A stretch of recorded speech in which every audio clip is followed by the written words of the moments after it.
Today, we're talking about inflammation and the pros and cons of it, right? Because if you're in pain, if you are dealing with persistent back pain, shoulder pain, knee pain, osteoarthritis, arthritis in general, fibromyalgia, all of those things, there's a level of inflammation that we need to talk about. So, let's start with what inflammation is there for, because inflammation is supposed to help us. That's its whole basic design. Let's just say you sprain your finger, right? Bonk my finger, sprain it. First thing that happens, my body goes, ooh, there's damage, and sends blood cells to this area because it's sending all those blood cells to the area, which will help it heal.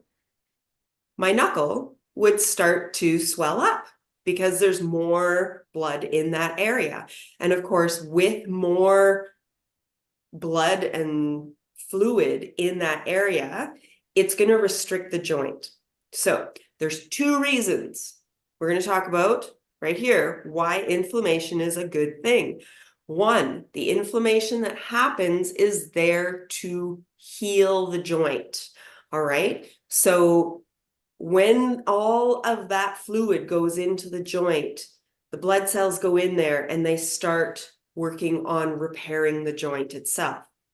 Here's the kicker. If I was to splint my finger for 8 weeks and just leave it in this position and not move it in any way, imagine the fluid that's in there is like a construction team and they're like, okay, we're going to fix this. Well, this joint doesn't seem to move, so let's just clean it up and get out of here. So I take the splint off, everything's atrophied, and now my finger's in a precarious situation because it's not used to moving and it's been healed in this position. So now, in order to move it, it's going to be harder to move it. It's going to be weaker. It's going to lose its range of movement, all those different things. So ideally, if you happen to sprain your finger, this goes for a whole bunch of joints, mind you. But if you happen to sprain your finger and say you splint it, because that's a good thing to do in the short term, but a few days later, you take the splint off and you start moving it a bit. You go, okay, well, I can move it about this far. It's still swollen. Don't force anything, but I'm going to move it gently, put the splint back on. Do that a few times a day, maybe a couple days later, put it on a surface, start kind of pretending to drag it, put some strength into it. And as you progressively do this, the fluid in that joint, all those blood cells are going, ooh, we need to heal this joint so that it can move and so that it can be strong. So that's what inflammation is for. Now, the second reason inflammation can be a good thing is that it restricts the movement of the joint. Okay. So essentially, if you were to like hurt your knuckle and you didn't have a splint, your finger's going to be kind of stuck in this position anyways, because it's going to be restricted in movement because of the inflammation. So inflammation is a good thing to help heal the body. Now, we've heard a lot about inflammation. If you've been listening to any of the knee osteoarthritis videos, we talked about pro-inflammation and anti-inflammation. So we're going to get into why inflammation turns into a bad thing. So what ends up happening is we can kind of look at a few different reasons inflammation turns into something not so good. Because depending on certain situations that we'll talk about in a sec, instead of just going to one site, as the inflammation goes to heal maybe my sprained finger, it now goes through my entire body, okay?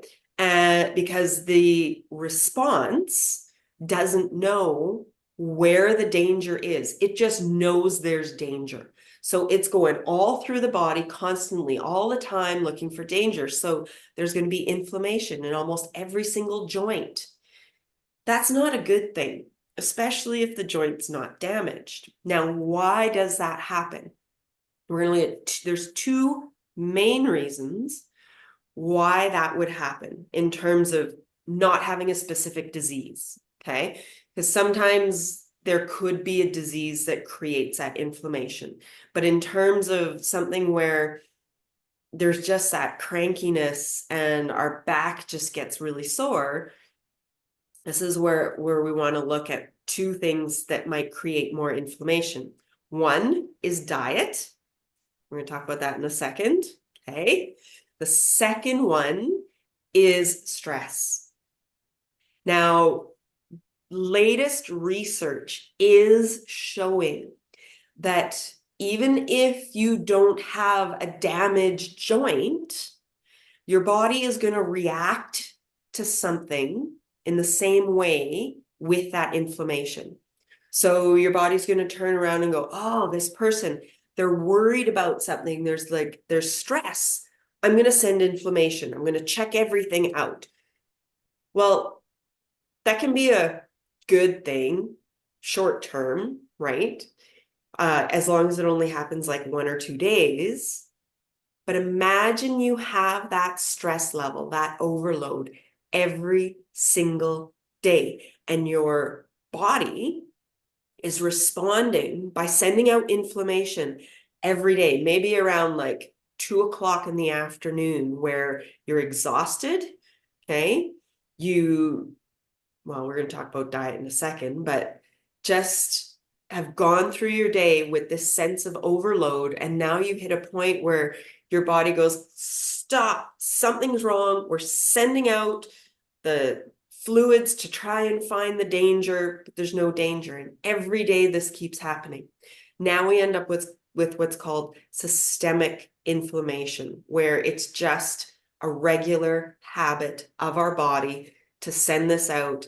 And the second we feel any stress with that danger response in any way, the body now gets that inflammation response. Not the best thing, because our body now isn't doing anything to heal anything. It's just chronically inflamed. And as we know, inflammation isn't a good thing. So the other reason that we end up with inflammation apart from stress is that lifestyle. Okay. So diet is a big part of it. Eating too many sugars. Okay. Sugar's not a good thing. Alcohol's not a good thing. And smoking's not a good thing. All those three things increase the amount of inflammation that goes out in the body. Now, we can look at that and be like, okay, well, I'm not going to quit smoking, or I really like having that beer on the weekend. One thing, it's not the easiest picture to try and clean up, but we have to start somewhere. So with what I'm going to say next, don't get overloaded with it, because we just want to take one step at a time. And realistically, here's the thing. I'm going to mention this at the end as well. I just want, if you find that inflammation of this lifestyle aspect, diet aspect, could be a big contributing factor, what I want you to write down is everything you eat, everything you put in your mouth, everything you eat, whatever you do for the next 2 days. Don't judge yourself. Don't think, oh, I shouldn't eat that chocolate because I'll have to write it down. Okay. Just honestly, without judgment, write down every single thing you eat for 2 days. That's it. After that 2 days, you're going to turn and look at what you wrote down and pick one thing to adjust. Okay. And I say adjust because let's say you look at that one thing and you're like, whoa, I ate 12 chocolates that day. That's probably a lot of sugar for my inflammation. Well, I'm just going to eat 5 next time. Okay. So I want you to see if you can just make one adjustment. That's it. I don't want this to be a big overloaded thing, because this next part of inflammation is also a contributing factor, but we've gotten to the point where every time we talk about it, it becomes a very hot topic. And that's the amount of fat we have in our body. Don't panic. I'm not asking you to lose weight, but one thing that does contribute to that inflammation response is the amount of fat that we have in the body. That's it. It's not that we need to lose all the weight. It's not that we need to lose the weight because the lighter weight is going to be easier on our knees. Because realistically, if you do happen to have knee osteoarthritis, you likely maybe have it in your fingers. If you have it in your fingers don't get loaded every day by the same amount of weight, but they still hurt. So it's not necessarily the physical load of the weight that is doing it. It's the amount of fat stores that we hold in our body that contribute to how quickly and how much the body reacts with inflammation. I hope that makes sense. So it's one thing that I'm personally working on right now because, and I'm actually using myself as an experiment. Because I have gained weight, and when I went for my last doctor checkup, I was like, oh, well, that's a lot more than I thought it was because my clothes still fit me. But at the same time, my back pain has been more prevalent. So in learning that there's the possibility that the amount of fat stores that I have in my body may be contributing to the inflammation, which is likely contributing to the pain I'm experiencing. There's a whole bunch of things that can contribute to your pain experience. I'm now working on seeing if I lower the fat stores in my body, if that will reduce the inflammation that might be affecting my lower back. So I'll keep you posted. Ask. I don't know, you might be watching this like 6 months from now. Shoot me an email, see how it went. But it's one of those things that we're learning about. And instead of me just going to my pain doctor and saying, hey, my back hurts more now, and he goes, here's a prescription, or whatever he'd like to say, I know that it's not tissue damage in my back. Okay. It's cranky.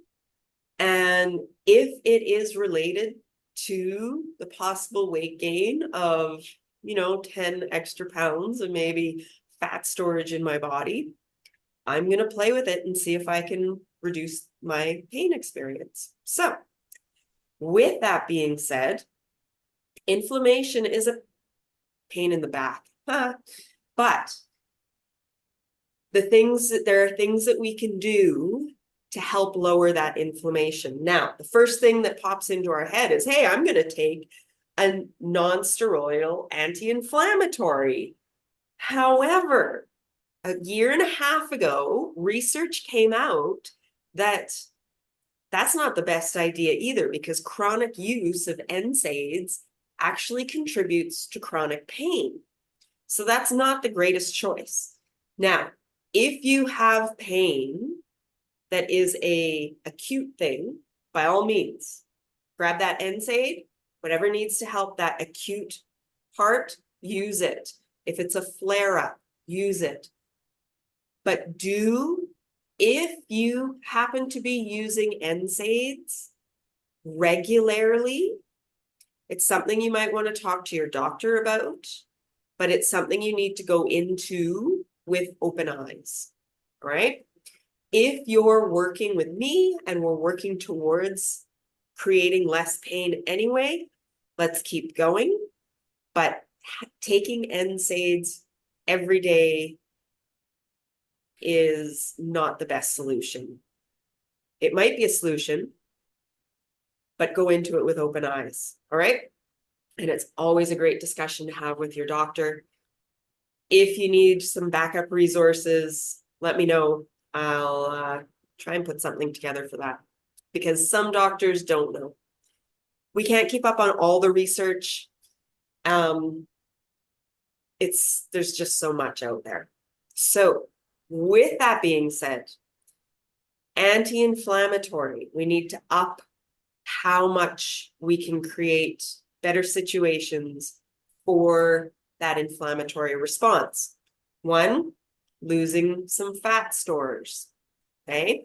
like I said, look at your diet, write down your 2 days worth of things. And realistically, if you start taking out the sugars, okay, and the ultra processed foods, putting in just normal, I want to say normal. I live in a bubble. To me, normal is whole foods, like cooking from fresh vegetables. I know it's a very privileged space to be able to just go out and buy some fresh vegetables that you need, but being able to make food from a more whole food position is the best way to go. There's no specific diet. I don't want to say do this diet, do that diet. Generally, it's considered that Mediterranean diet. I go to the grocery store, shop around the perimeter of the grocery store where all the whole food stuff is, eat very little ultra processed food, right? See what you can do. Like I said, write it down for 2 days, make one adjustment, start there. That's it. Don't change everything all at once. That's a lot of work. If you increase your activity levels, increasing your activity levels to something that's not going to overload you helps with inflammation and it helps lose those fat stores. Win-win, right? There are anti-inflammatory foods that you can consume more of. Do a Google search. There's tons out there. Really, whole foods, veggies, and drinking water. I do also take quercetin. I started taking quercetin because I was having allergies. And I've recently found out that it's also an anti-inflammatory agent, an anti-inflammatory supplement. So it's just a win-win there for me. But again, that's a supplement that is out there if you wanted to try it. Always chat with a nutritionist, a doctor, talk to them about it as well. You can message me if you have any questions. And yeah, anti-inflammatory. Smoking is very pro-inflammatory. Alcohol is very pro-inflammatory. And but it's part of our culture, depending on your smoking situation or your drinking situation. But again, if you can cut back on anything, that's going to be a positive step in the right direction. So in terms of inflammation, it can be quite detrimental. Like it's pervasive how easy it can just keep kicking in. I mean, even a thought of stress can kick in that inflammatory response if that's what your body's used to already doing. So learn, take tiny steps. Don't change your entire life at once because that's just way too much work and sets you up for disaster, as we know. So one small step at a time. And if you have any questions, feel free to ask. Otherwise, I'll catch you in the next video, hopefully with no sprained finger.